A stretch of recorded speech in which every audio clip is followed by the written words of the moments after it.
Bienvenue dans notre tutoriel sur le tableau de bord de Yeestar IPPBX. Dans cette vidéo, nous vous guiderons à travers les principes fonctionnalités du tableau de bord de Yeestar et vous fournirons les conseils utiles pour tirer le meilleur parti de votre système IPBX. Sur cette page, remarquons qu'on a de plusieurs icônes et des boutons. Ne vous inquiétez pas, nous examinerons en détail pour vous aider à mieux comprendre leur utilité. Alors commençons par le menu principal. Pour le menu principal, on trouve que ce qui se compose de plusieurs fonctionnalités qui vous aident à gérer et aussi configurer votre système téléphonie, que les extensions, les trunks, le système, mais aussi la sécurité, etc. On va les découvrir dans les prochaines vidéos. Dans cette vidéo, on va voir le tableau de bord de Yeestar. Premièrement, quand vous voyez, alors le tableau de bord offre un service de gestion de votre système, de savoir qu'est-ce qui se passe dans votre système, est-ce qu'il y en a des erreurs, des problématiques, combien des appels vous avez jusqu'à l'instant. Premièrement, on voit que ici, ce sont les appels actifs ou bien les nombres des appels qui sont traités. Maintenant, on peut les voir en format de numéro comme ça, ou bien on peut les voir en format de diagramme que vous voyez ici. L'I nous donne chaque seconde 2 secondes. Après, on voit qu'il y a ici les pourcentages de processeurs utilisés, aussi la mémoire, et à la fin, on trouve le pourcentage de stockage qu'on a utilisé jusqu'à maintenant. En passant vers les plans pour les plans, on trouve ici la licence qu'on est en train d'utiliser, qu'il soit une licence d'entreprise ou bien une licence de Ultimate. Ici, on trouve la date d'expiration de votre licence. En passant vers l'état de l'interface, ici, on trouve les disques qu'on a par exemple ici, les espaces de disques.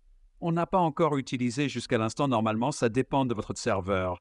Pour nous, c'est 5, on a déjà utilisé une et les 4 sont libres. On va voir les extensions enregistrées dans notre système. Et ici, il te donne le nombre des extensions qui sont actives sur qu'ils sont inactifs. Si vous cliquez par exemple sur ce bouton-là, il va te rendre vers l'interface où il y a la gestion des extensions.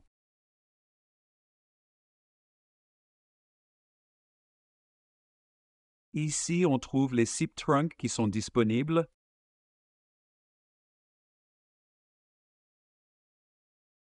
Après ça, on trouve le nombre de personnes qui sont connectées à notre service, qu'il soit du web, ou bien du bureau, ou bien du mobile.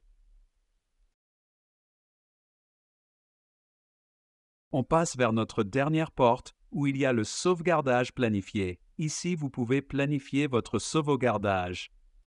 On appelle backup. On peut le planifier chaque jour, chaque semaine, chaque mois. Ça dépend de vous. Après ça, on voit les IP qui sont bloqués, que vous pouvez les débloquer si vous voulez. Ici, on trouve combien de numéros d'urgence qu'on a déjà configurés dans notre système. Ici, on trouve le pourcentage qu'on a utilisé pour l'enregistrement. À la fin du page, on trouve les tendances des événements, diagramme qui affiche 3 différentes informations. Par exemple, le bleu pour les informations pour les warnings, le jaune, et enfin les alertes. Alors, on prend par exemple cet événement-là.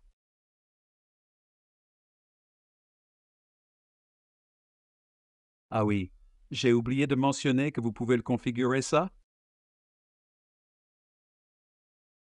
En précisant est-ce que vous voulez voir 7 jours, ou bien 15 derniers jours, ou bien les 30 derniers jours.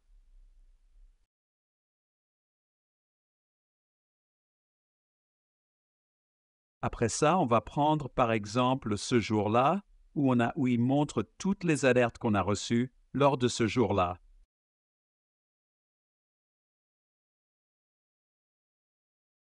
Par exemple, on voit ici qu'on a une attention et voilà son nom et voilà sa description.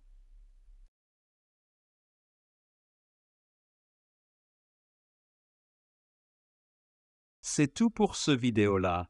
Merci pour être là pour les vidéos. On va voir c'est quoi les extensions, comment les configurer, comment les regrouper aussi. On va configurer un crack pour tester les appels hors du service et l'entrée du service. Alors merci beaucoup et au revoir. Le stock le plus grand de la VoIP, avec des dizaines de marques. Chez nous, vous trouverez ce qui correspond à votre budget et votre besoin. Et le plus important, le tout est avec une garantie sur le matériel et l'installation.